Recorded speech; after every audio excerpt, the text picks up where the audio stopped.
aussi désire être transformé.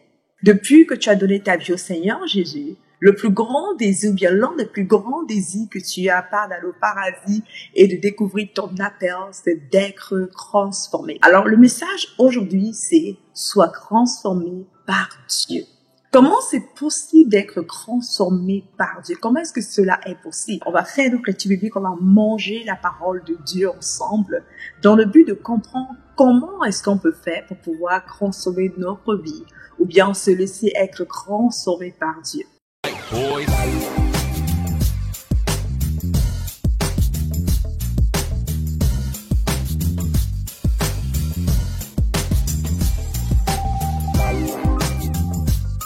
Ne soyez pas conformés à ce monde présent. En d'autres mots, il dit ici, ne soyez pas conformés à ce monde qui est rempli, qui est superficiel.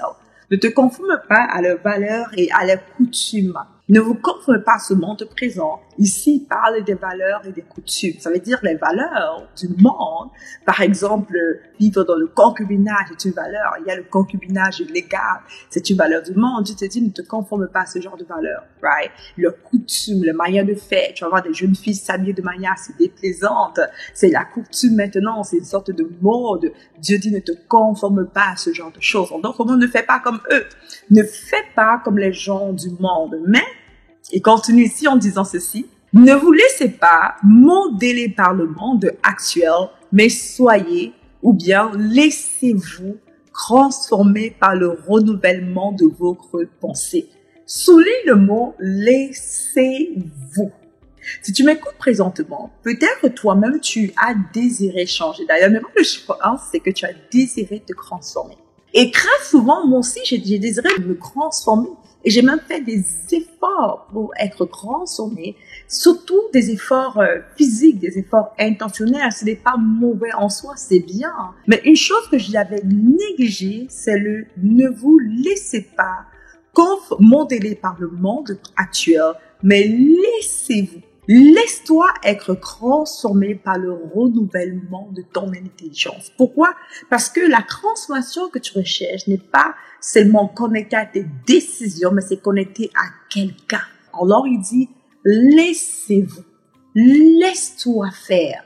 Si je dois me laisser faire, c'est parce qu'il y a quelqu'un d'autre qui est en train de faire. Moi, je voulais être transformée par moi-même. Je faisais des efforts intentionnels. Ce n'est pas mauvais, c'est bien. Mais j'avais oublié qu'il y avait un autre comportement beaucoup plus intelligent et que tant que je forçais ma transformation, je négligeais sa transformation. Laissez-vous être transformé signifie qu'il y a quelqu'un qui fait, qui opère la transformation. La responsabilité d'être transformé n'est pas la mienne. La responsabilité d'être transformé appartient d'abord à quelqu'un.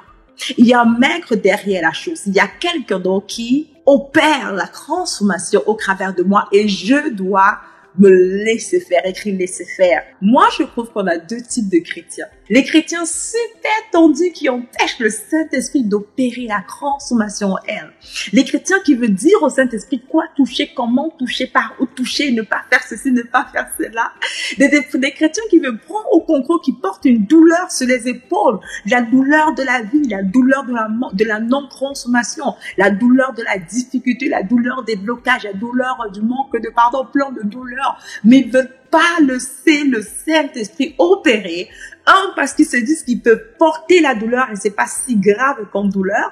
Deux, parce qu'ils se disent qu'ils vont diriger peut-être le Saint-Esprit pour faire que le Saint-Esprit fait exactement de cette manière, ce qui vient paralyser les membres du Saint-Esprit ou presque. Et croire finalement les personnes en fait qui un peu frustrent le Saint-Esprit. Ça veut dire, avec tous ces blocages, avec tous ces combats, le Saint-Esprit ne peut pas opérer en toi pour agir et te transformer. Et le deuxième type de personnes, c'est ceux qui se laissent faire et qui encore laissent faire. Le Seigneur il nous dit ici dans Romains 12, verset 2, mais laissez-vous transformer. Laisse faire.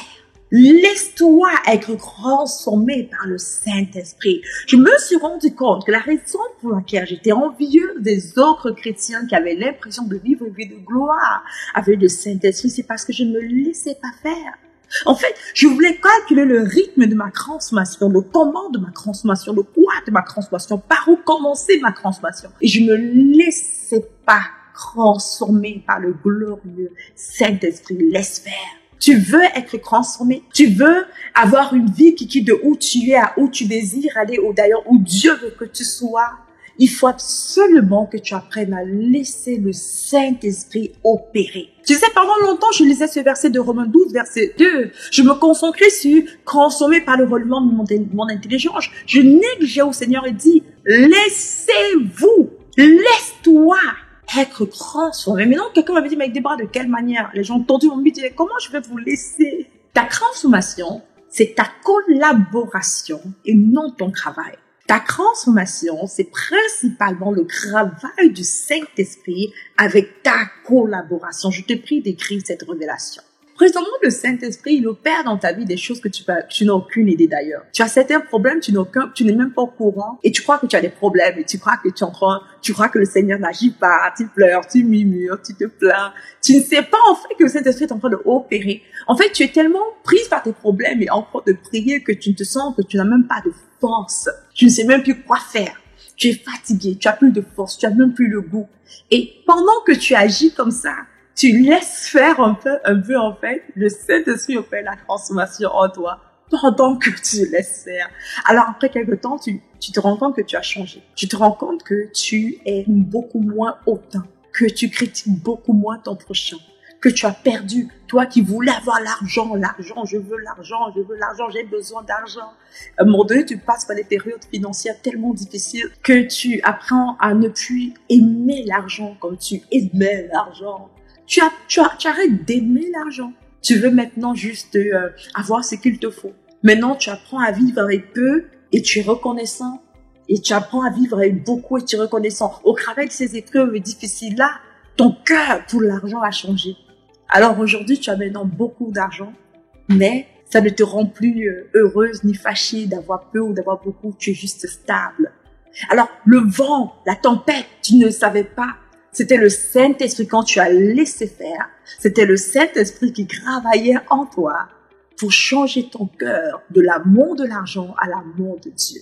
Peut-être tu es venu à Christ Jésus à cause que tu voulais te marier. Et à un moment donné, tu priais pour le mariage, et aucun mari, personne ne vient vers toi. D'ailleurs, personne ne te regarde. Et après un moment donné, tu es fatigué, tu es épuisé, tu dis, Seigneur, je vais laisser faire, c'est dans tes mains. Fais ce que tu dis, Seigneur, moi, je vais juste apprendre à t'aimer, tu es mon mari. Et tu commences à chercher Dieu pour Dieu. Et tu ne sais pas que Dieu opérait la transformation le jour que tu as décidé de laisser faire. L'amour du mari est sorti de ton cœur. Et maintenant, tu as beaucoup plus l'amour de Dieu. Et un jour, tu marches comme cela à la boulangerie pour acheter un croissant au chocolat. Quelqu'un te salue. Tu ne veux pas vraiment répondre, mais par politesse, en tant que bonne chrétienne, tu salues aussi. Et juste comme cela, il te dit, mais ton accent, tu viens d'où? Et une discussion s'emporte. Et quelques mois plus tard, tu es marié et tu tombes enceinte. Tu sais, je suis en train de te dire que la responsabilité de ta transformation n'est pas sur tes épaules. Laisse tomber ça. C'est sur l'épaule du Saint-Esprit.